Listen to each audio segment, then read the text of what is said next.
try to make home ownership as much as financially responsible financially comfortable for residents to purchase homes, because it's a great place. It's a neat area, it's a diverse area, and it's great opportunities. And I think if we can provide some homes that families can afford, that's not a rental, I think that would be a benefit for many families, and that would help the city of Bremerton as well. Thank you. Thank you. Right, same question.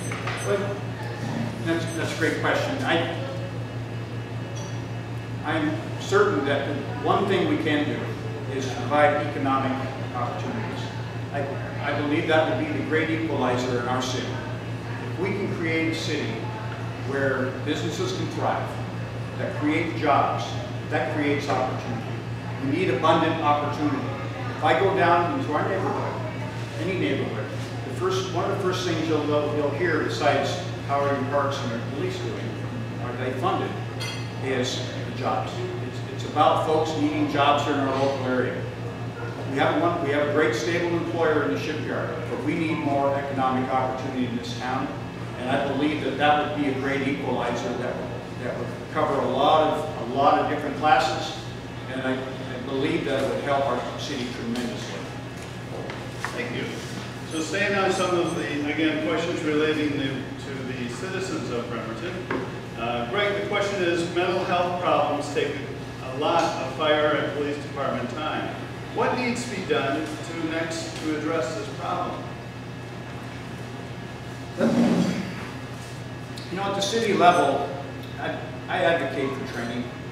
You know, there's a lot of issues that come up, especially when you're dealing with mental health crisis, where the way you present, the way you address somebody who's having a crisis is very, very important. This takes specialized training. You know, as far as where we take folks when the police or the fire have to take somebody who is having an episode or a tremendous issue that requires them to be stabilized, right now they're going to Harrison and they're being released. This is not adequate. I support our police chief advocating on a higher level, going out into the community to advocate for mental health awareness, to look for the funding. At the city level, our resources don't go there, but we can train our first responders to respond better. And they do a good job as it is, but we can continue to improve. Thank you. One of the main reasons mental health is a big issue is we got to go to our state legislators. The first place they always seem to cut funding sources is to mental health and social services. And it comes straight from there. We got to continue to lobby there. I'm always at Olympia lobbying on behalf of the city of Bremerton. But the other thing I was a strong supporter of is the 1/10 tax, mental health tax that the county just put into. I was a strong supporter of that. That tax helped benefit, since they are cutting funding, at least that helped benefit our county and our city as far as putting a program together. The city of Bremerton Police Department is the main area that trains other jurisdictions in this area to assist in mental health. So we're doing some great things, but we got to continue to fight for that funding and keep that funding secure. Thank you. Thank you. So now moving on from mental health to something more concrete.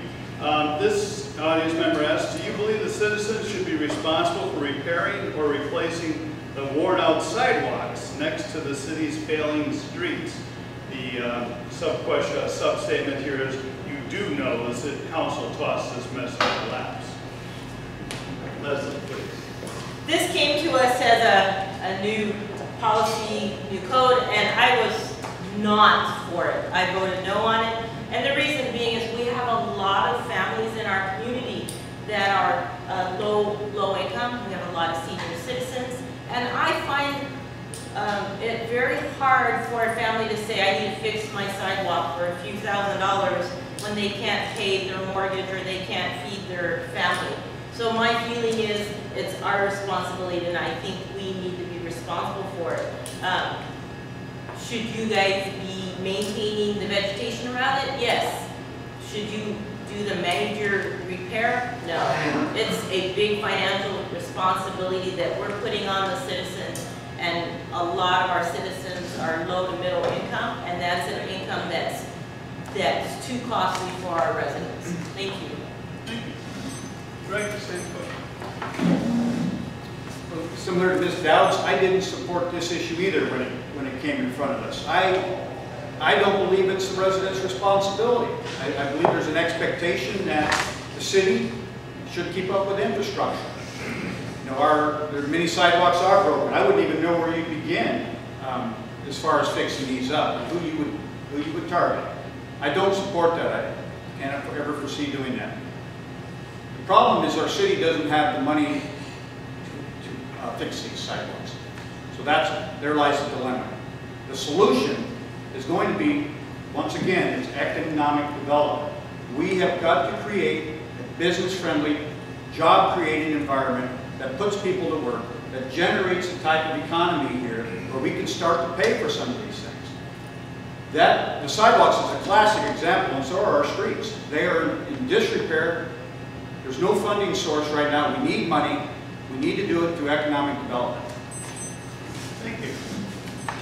All right, so again, staying with our citizens, now we move from something concrete to something more mobile, I guess. The goat question. So this goes to you, Greg. Should goats be legalized to be kept in Bremerton? So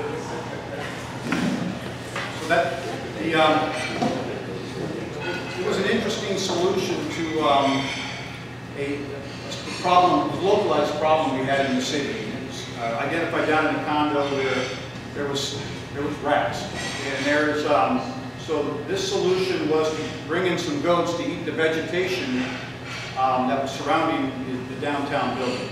Fortunately, you're getting into shoreline habitat protection area where some of that vegetation actually needs to stay there. And so the goat is not going to be the solution to this problem. But this, it doesn't mean that it won't fit somewhere else in our city. I haven't identified yet where we would need goats. They're not going to live in the city. It's going to be something where they come in like a tool. They're used and utilized, and then they leave. So yeah, that one's an interesting one. We've actually had some pretty good humorous discussions about that one, with the council member sponsoring that. Thank you. Leslie. Goats. I am the chair of the Public Safety Parks Committee, and that particular ordinance is coming through our committee. And we've been looking at it for the last few months, and it's finally going to go to council to get approval to move on. But the benefit of this is it's good that we looked at it, because many a times we have an event in the city of Bremerton, Blackberry Fest, where they have pony rides, and in our code, it's officially illegal to have those in our code. So at least when we looked at our code, now we can benefit events that are happening in our city when they happen to have a Armed Forces Day parade and someone's on a horse. We are now in compliance. The goat part, it is not for living on property, it's more for vegetation, eating vegetation. They happen to do that at Bangor right now. They use goats to clean vegetation and horses to clean out trails. And I think if we can do a natural way of cleaning out our weeds, I'm more for it. Thank you. Thank you. So, okay, off of goats and on to, let's take a look at education. So the question is, what is your view of the levy swap problem, how property taxes fund schools?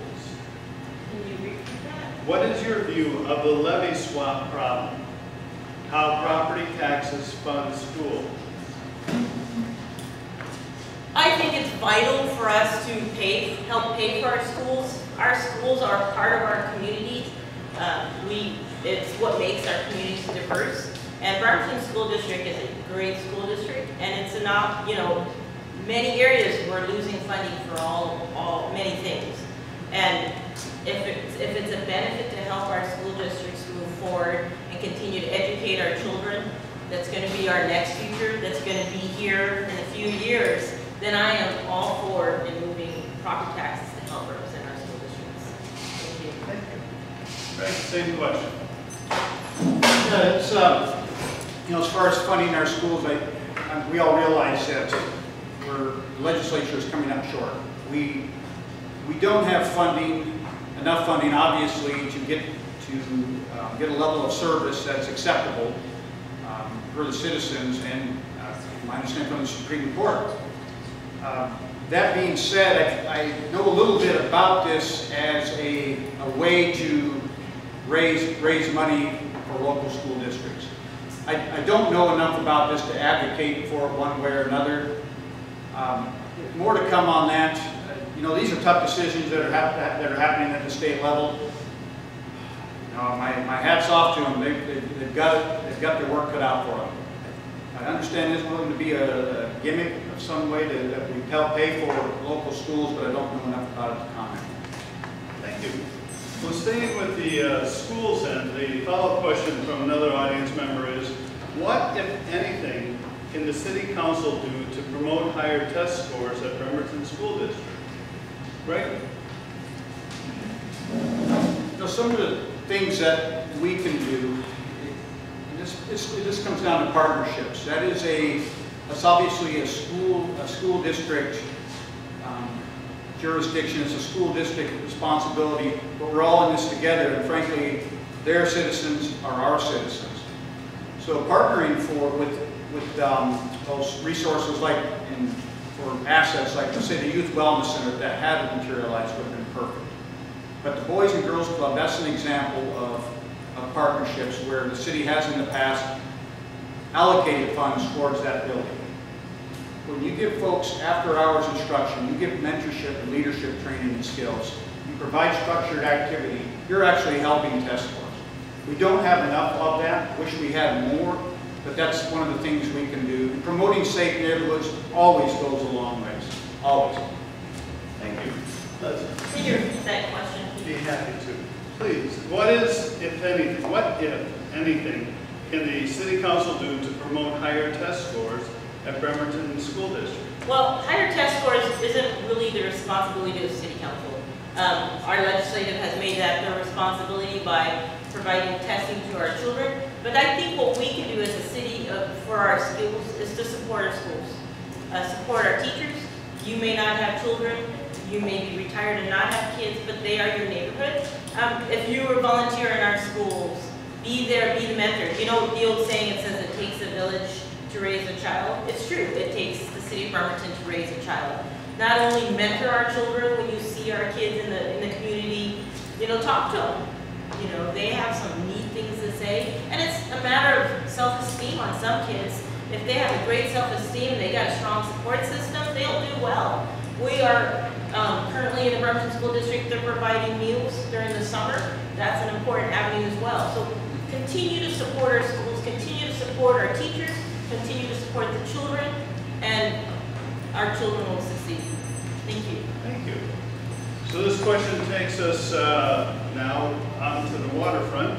And the question to you, Leslie, is what is your view of the foot ferry's potential for Bremerton's development? I am a strong advocate for the foot ferry. The foot ferry is vital for our community. We have many people that live in our community, work in Seattle, and vice versa.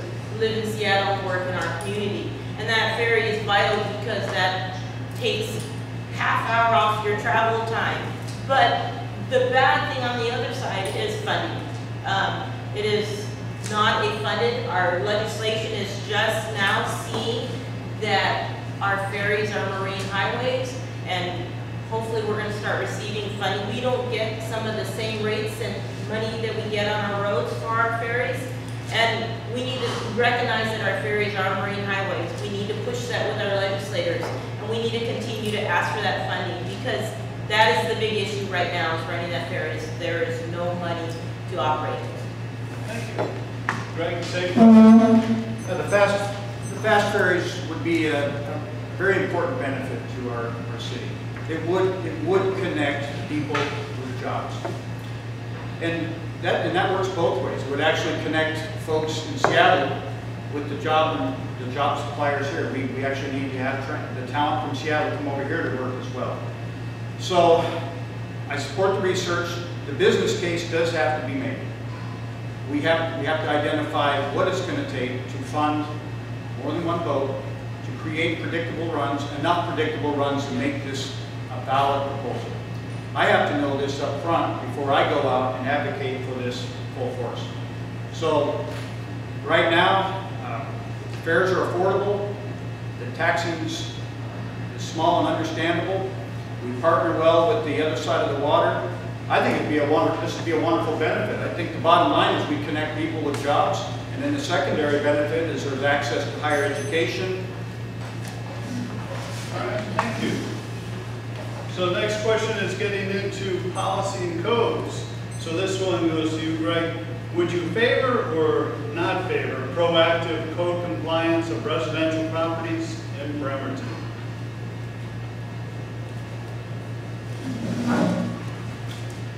I would favor a different approach than what we're taking.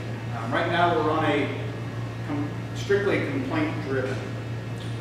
And what I'd like to see us do, and this is a policy discussion I'll have with our council, I'd like to see us go out in the neighborhood and be proactive, but not necessarily in a punitive way. There are ways to approach citizens first with solutions and recommendations. There's a lot of resources in our community. There's a lot of really unawareness. Folks don't know when they're violating the code through some of the construction, some of the way they keep vegetation. Education would help in that regard. There's also resources for elderly folks or folks who are on who really can't take care of their properties. There's a lot of organizations that will help with that. I would promote going out with that type of viewpoint first. And then if we needed to follow up and we determined that that's not working, a little bit heavier enforcement might not be a bad idea. Like Mr. Wheeler said, we are a complaint-driven, our city runs complaint-driven. You call in a complaint, Janet Lunsford, our code enforcer, investigates, takes pictures, sends out a letter. And on majority of the time, she'll send a letter to the resident saying your hedges are too long, you need to trim it, and the resident didn't know about it, and they'll trim it. So they're pretty compliant with that. But it is complaint-driven. And in order for us to change that structure, we need to increase the staffing. And unfortunately, that particular department is a one-person department. She comes out, she takes pictures, she sends out the letters, and then hopefully the resident complies, or then another letter comes. But in order for us to change that, we need also change personnel, and we need increased personnel. And as we all know, funding is a big issue in many things, and so that personnel is a hard thing to find when funding's not there. Thank you. So, speaking of funding issues, this audience member asks, what solutions would you propose to bring a more permanent funding stream to our parks? Leslie? I had the privilege, I'm on the Public Safety and Parks, I'm the chair of that, and I'm a strong advocate for our parks, because they're one of the areas that brings the families and the kids to the area. And I had the privilege of being on the Parks Task Force, where we were trying to figure out ways to finance our parks. The bad thing is, budget-wise, when we're the city, every time we have a budget crunch, that particular department labor gets cut, or dollars get pulled from that department. I'm going to continue to advocate to make sure we are not pulling from that department, and making sure that we have the personnel there. They're still trying to find ways to fund our parks. They're looking at foundations. They're looking at parking meters like they do at Marysville and other cities. So they're finding avenues, and if it's going to benefit our parks in a way, then I'm going to continue to help them move forward in finding that. Thank you. Greg? Park system is obviously extremely important. Parks are, they are the lifeblood of the community. We're underfunded, and right now, we need money. There's two ways that have been presented. Well, there's one way that's been presented, and that was the Parks Foundation. I appreciate that effort. I look forward to seeing what the result of that review will do. But I'm going to go back to the one thing, the one source of money that's going to take to fund our park system properly, that is economic development. We have got to push for a city that promotes jobs, that promotes businesses, that creates an economy. that with all the benefits that a great economy provides. That's how we're going to do it. We have underutilized buildings in our city. We have a Puget Sound Industrial Center that's 3,400 acres of, basically it's an empty slate. We need to keep pushing for jobs here. That's what's going to fund our parks, growing economy. Thank you. So as I promised to get you all out of here within the hour, by 8:30. So I first of all want to bring to close the question and answer period, of which we have many more questions we could have asked you. Some of them quite perplexing, such as what came first, the egg or benediction? But we'll leave that for another round, shall we, folks? Another eggs and issues, so to speak. It's the audience that asks the questions. I'm just the messenger. I do want to remind you all that the August 25th, the Bremerton School Board Positions 1 and 2 is going to be hosted here. So please, we hope to see you. I'm getting that plug in now. But now we turn to the 2-minute summary session that you each have. So Greg, let you start, since Leslie, you started off with the introductions. Please. So thank you. It's been a pleasure answering your questions and getting to know you. And I'm going to be available afterwards to follow up on any of the answers you heard from me. Again, I'm Greg Wheeler. I'm running for re-election to the Bremerton City Council. I can't tell you how passionate I am about my job and about the city. I'm committed to it. I'm dedicated to the progress. I'm optimistic about our future. But it's going to take work, a lot of work. I've identified in my responses areas that I think we need to work on to fund all of the resources and all of the items we need to make this a vibrant community. I tell you, I'm here to do this work. I plan on leading our council. I plan on providing leadership. I will partner with folks, and it's going to take a team of leaders to get this done. Economic development is going to do this. Create an environment where we create jobs, where we promote businesses, where we provide new housing, construction opportunities. This is going to get us over the top. I've had the pleasure of serving for almost 6 years now, and I'm serving my 3rd consecutive term as council president, elected by my peers. I can't tell you how honored I am to represent this hardworking group of people. I look forward to leading more in the future. And thank you very much again, and I look forward to having your vote. Thank you, Greg. Leslie, 2 minutes, please. Thank you again for hosting this event, and I am up for re-election, and I am up for re-election because there's still things that need to be done in the city of Bremerton. As much as I love to see where we are, they're baby steps. There's a lot more to do. Just in District 2 alone, we've got a future Harrison Hospital area to look at. Wheaton Way is still some projects that we need to work on. We've got some development moving on, and that's a plus. We just made a neighborhood safe in my district, and that just came to a 10-year battle, a close to 10-year battle.